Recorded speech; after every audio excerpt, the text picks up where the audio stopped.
I've been offline for over a month and dying to test out the latest updates to master modes. Getting back in the cockpit, it didn't take much time to realize that CIG has managed to find a great way to balance tricording with their latest changes. In the original master modes test, tricording received some crazy penalties, where the thrust across multiple axes was always weaker than the maximum thrust of a single given thruster. It resulted in some very counterintuitive behaviors.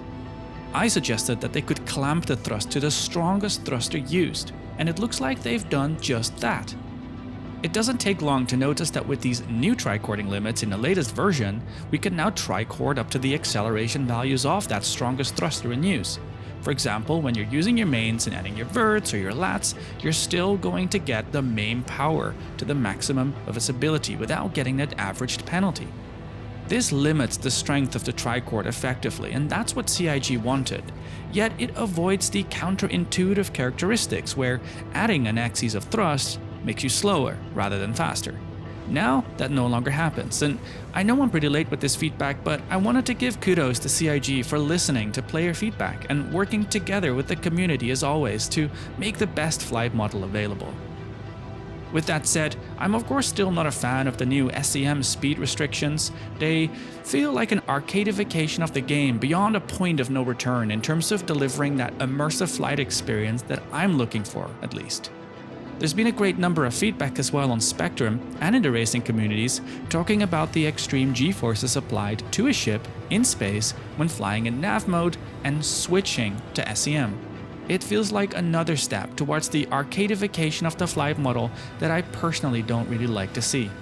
I've already suggested on Spectrum that switching from nav mode to SEM should rely on the thrusters to do the slowing down, instead of a magic force that suddenly introduces itself in space, in a vacuum, where there should be no exterior forces applied to the ship.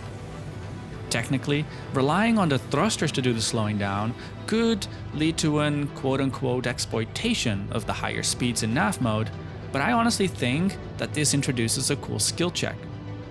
Switching modes introduces a cooldown, and I realized that toggling off the engines also kicks in the same slowdown, but without a cooldown. This is currently being suggested by racers as a way to exploit the system. And I would urge CIG as well to find a different way to handle this, since I personally feel that relying on these weird arcade gimmicks to get a one-up over others is just kinda cheesy. But I want to end this quick video on a high. Congratulations again to CIG for coming up with an intuitive way to tune and balance the flight model, and for listening to community feedback. I also think that the methods of testing these in Arena Commander are really good, and allow for us to test systems that are otherwise not just quite ready for the persistent universe. Finally then, I'd like to wish you a very happy new year, and I'll see you out there in the verse.